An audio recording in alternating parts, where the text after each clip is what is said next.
Evelyn sold her eggs, her ovarian eggs, to fund her husband's Canada dream.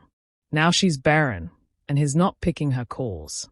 Evelyn sat in the corridor of St. Anthony's General Hospital, knees drawn up, her blouse soaked with sweat and a kind of grief that had no name.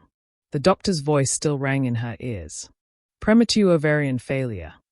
I'm sorry, Mrs. Maxwell, you won't be able to have children naturally. That was it. That was how it ended. Not with bleeding or fire, not with thunder or prayers, just one printed test result, folded in her trembling hand.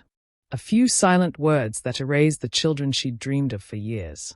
And Victor, her husband, the man she'd sent abroad with the money from her body. He didn't pick her call. Not the first time. Not the second. Not the third. Her airtime finished after the fourth attempt, and she didn't bother recharging. What was the point? She stared out through the glass at the street, where a Danfo bus honked aggressively and hawkers screamed prices at passing cars. Life was moving. Cars were moving. People were moving. Only she was stuck. 18 months earlier, Victor had knelt in their one-bedroom apartment in Nyanya, holding her hand with trembling fingers. Evie, he said, this Canada move is our ticket out. I just need flight money and part of the tuition. I'll work, save, bring you over. I swear it. Victor, she replied quietly, we've checked everywhere. Our savings can't carry it. He paused, then whispered the sentence that changed her life. What about that clinic in India you told me about? The egg donation one. She had told him, in passing, during a late-night gist about strange ways people abroad made money. She didn't think he was listening. Apparently, he was. I'm not saying it's easy, he added. But it's just a medical procedure, right? And they pay well. Evelyn stared at him, heart pounding. She had done her research back then. The clinic in Chennai paid thousands of dollars for egg donors from healthy African women. It was risky, emotionally draining, possibly damaging. But she loved him, and she believed in their future. So she said yes. The first time Evelyn walked into that tiny Indian consulate office in Maitama, her hands were shaking. The visa agent barely looked at her twice. She handed over her documents, passport, invitation letter from the fertility clinic, and medical pre-clearance, and pretended she didn't see the curious glance the receptionist gave her. It wasn't common, what she was doing. It wasn't prostitution, no. But it wasn't normal either. It was something in between, a transaction that demanded silence and sacrifice. She told no one, not even her mother. Only Monica, her cousin, knew. And Monica had called it madness. You want to sell your eggs like plantain for love. Monica hissed. It's not for love. It's for us, Evelyn replied, voice calm but cracked. When she boarded the plane to Chennai, her legs felt numb. Her mind was numb. She didn't pray. Not because she didn't believe. She just didn't know what to ask God for. Safe travel? Safe procedure? Or safe return to a life she was tearing apart piece by piece? The clinic in India smelled like bleach and rose-scented soap. The nurses were polite but distant. Her room was neat, with pale curtains and a view of a hospital garden. They took blood, ran tests, gave her hormone injections until her belly bloated like rising dough. She was awake for it.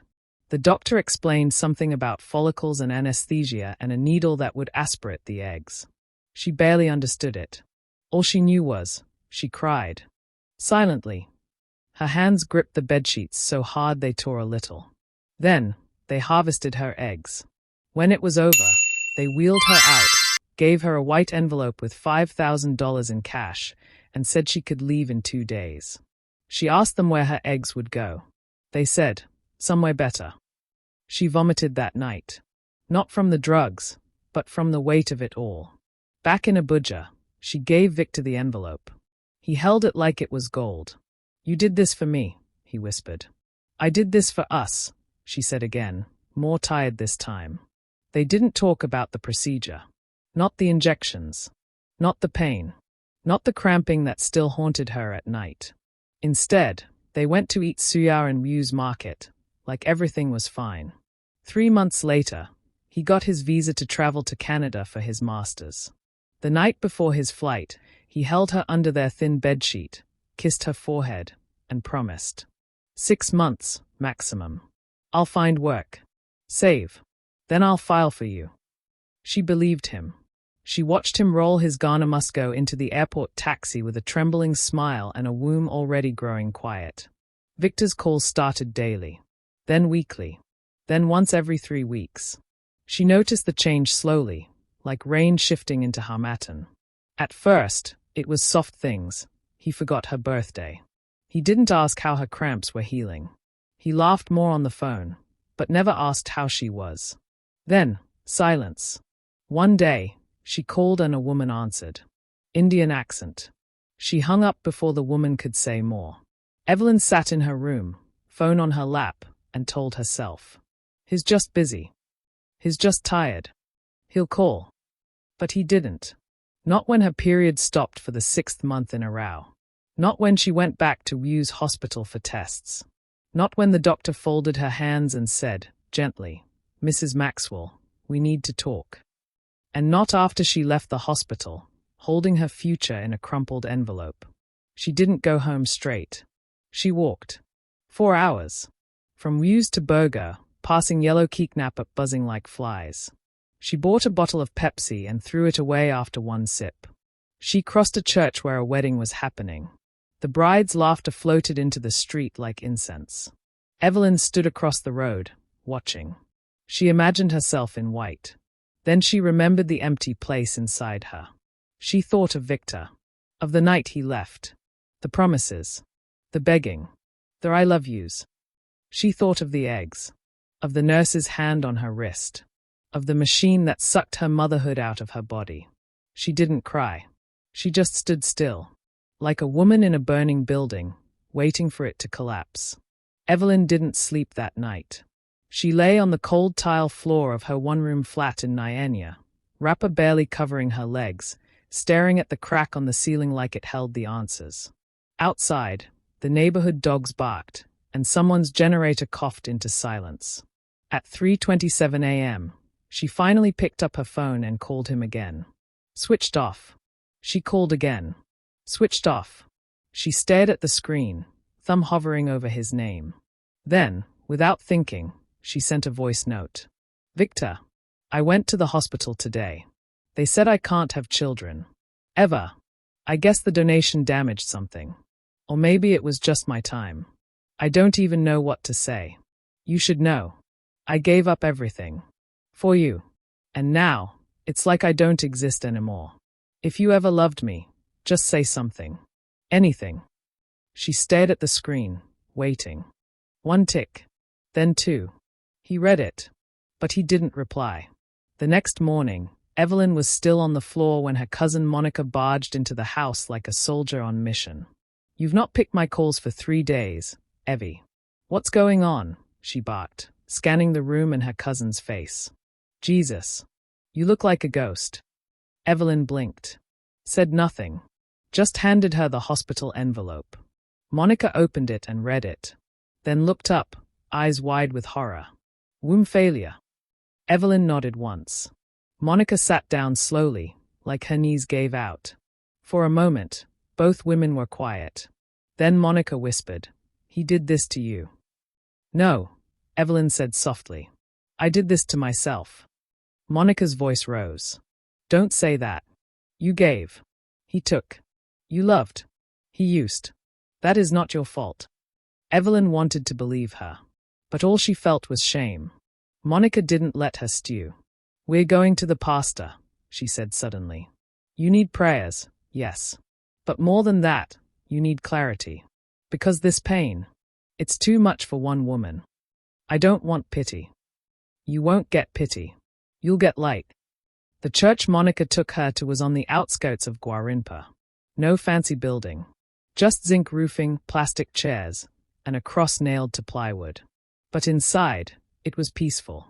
And the woman who counseled them, Pastor Miriam, had a voice like water on dry ground. She didn't shout. She didn't prophesy. She just listened. And when Evelyn told her everything, how she flew to India, how she sold her eggs, how she now carried emptiness where life used to grow, Miriam didn't flinch. Instead, she said one thing. You are not useless. You are wounded, but you are not ruined. Healing starts with forgiveness, not of him, but of yourself. Evelyn wept. For the first time since the hospital, she let her body shake, let her chest split open. And Monica held her like a mother holds a broken child. 2 weeks later, Victor finally replied. One line. I'm sorry you're going through that. But I think we need space. Not we'll fix it. Not let me come back. Just space. Evelyn read the message 3 times. Then laughed. Not because it was funny, but because something in her had snapped free. That was the moment she let go. Not of grief, but of him. She blocked his number, deleted his photos, and took the 100,000 she'd saved from receptionist work and went to the nearest salon to braid her hair. Long, black Ghana weaving, tight to the scalp. Neat, fierce. A crown for a woman rising from her ashes. For the first time in her life she had a pedicure and manicure done. 1 year later, Evelyn had not only changed her number, but her rhythm. She volunteered at a small community clinic in Karu, helping other women navigate fertility concerns. It was hard. Some days, she came home broken. Other days, she came home whole. She began writing a blog, anonymous, raw, and healing. And then, one Friday morning, a nurse friend handed her a flyer from an orphanage in Kogi State. They are overwhelmed, she said. There's a baby girl there, 3 months old. Her mother died during childbirth. She has no one. Evelyn stared at the flyer. 3 days later, she was in Kogi, holding a baby with bright eyes and a deep dimple. The child didn't cry, just stared at her, blinking slowly like she knew something. Evelyn named her Zion, because from ruin, she would rebuild. It was a dry Wednesday afternoon when Victor returned to Nigeria. No announcement. No warning. Just a knock on Evelyn's gate in Karu, and a familiar voice saying, Evie, it's me. Please open the gate. She froze. For a moment, she thought she was hearing things. But the baby in her arms, Zion, stirred, sensing her mother's tension. Evelyn walked to the window. There he was. Victor. Hair thinner. Skin lighter. Wearing sunglasses like he was still in Toronto. He looked older and smaller. She didn't open the gate. She just called out through the window. Why are you here? He looked up, a weak smile on his face. I heard about everything. The egg thing. The baby. I thought we could talk. Talk. That word again. Evelyn laughed. You want to talk now? Please, Evelyn. I made mistakes. I was scared. I didn't know how to face you. But I'm here now. I want to make it right. She opened the gate, but not for reconciliation. For closure. They sat on her plastic chairs in her compound. Zion was asleep in her crib inside. Evelyn sat with her arms folded, Victor looking like a boy caught cheating in jam. He started talking. Rambling. Canada was hard.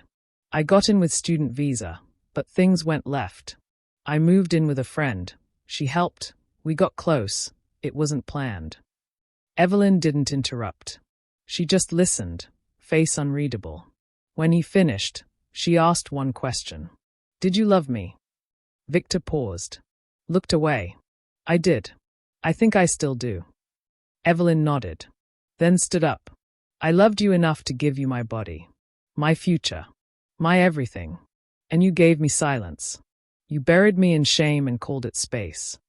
Victor stood too, trying to reach for her hand. She stepped back. I'm not the same Evelyn.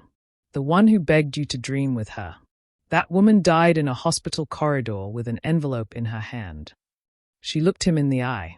This is my house. My child. My peace. You're not welcome here. Victor blinked. You'd turn me away after everything. Evelyn's smile was soft. Not cruel, firm. After everything, I owe myself everything. And she closed the gate. That night, Evelyn sat on her bed, Zion sleeping softly beside her. She didn't cry. She didn't scream. She just breathed, slow and full. She had been emptied, then broken, then reshaped. And now she was whole. Not because Victor returned, but because she never needed him to begin with. She picked up her pen and opened her blog. That night, she wrote, "I am not barren. I am a garden that chose what not to grow. And in that choice, I found life again." To the woman who gave too much. To the one who carried dreams in her womb for someone who walked away. To the girl who traded her future for a promise that was never kept. You are not a fool. You are not a waste. You are not broken beyond repair. You are fire. You are home. You are enough. And your story is not over. 3 years later, the world had changed. Evelyn no longer lived in the old flat in Nyanya. She had moved to a bigger apartment in Lokogama, well furnished and in a beautiful estate. Her blog, now a foundation, the rebirth home, a safe place for women, broken by men, damaged by systems, but still standing. And Zion.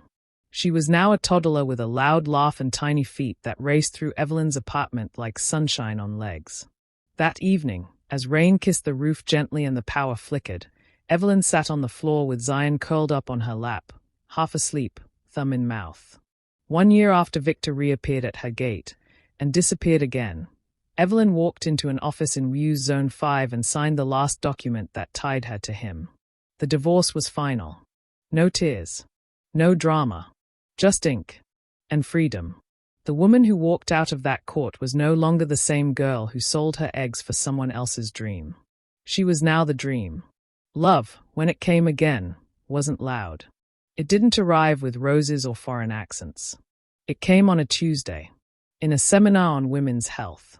He was the guest speaker, a medical psychologist named Nathaniel Brown. Tall, quiet, with eyes that listened more than his mouth spoke. Evelyn was supposed to give the closing remarks. But the way Nathaniel looked at her during her speech, like her words were music, it threw her off. For the first time in years, she stammered. They talked. Not like two people in a rush. Like old souls meeting again after years of war. He never asked what happened to her womb. He never flinched when she told him. He just said, "I wasn't looking for children. I was looking for peace. And I think I just found it, in you." She wept that night. Not from grief, but because she realized she could finally love without bleeding. The wedding was small, intimate, held under an almond tree in Bwari, with soft music and plenty of jollof rice. Zion was the flower girl, barefoot, giggling, dropping petals with reckless joy. Evelyn wore white, not to appear pure, but to declare she had survived the dark. Monica sobbed through the vows. Even Pastor Miriam dabbed her eyes. Nathaniel took Evelyn's hands and said, "I don't need you to give me a child. You already gave me a life. Yours. And I vow to protect it, with mine." That night, after the wedding, Evelyn sat in bed beside her husband, Zion curled between them like a bridge of light. She opened her blog one last time. And she wrote, "This is not a story about loss. It is a story about rising. I was not rescued. I resurrected." She clicked post, closed the laptop, and lay back, peaceful, whole, loved, because she didn't just get a second chance at life. She chose it. And this time, it chose her back. What they don't tell young women is this. Premature ovarian failure isn't always natural. Sometimes, it's caused by medical egg donation, like Evelyn's. Other times, it's triggered by chemotherapy, autoimmune conditions, severe stress, genetics, or even infections. And when it happens, the silence is deafening. The shame, heavy. But this story, Evelyn's story, is about rising from that silence. And if you've ever loved hard, lost deeply, or had to rebuild from nothing, this one's for you. Please like, comment and share with someone who needs to hear it. Don't forget to subscribe to Stories with Cecylia, where every story carries truth, and every truth opens eyes.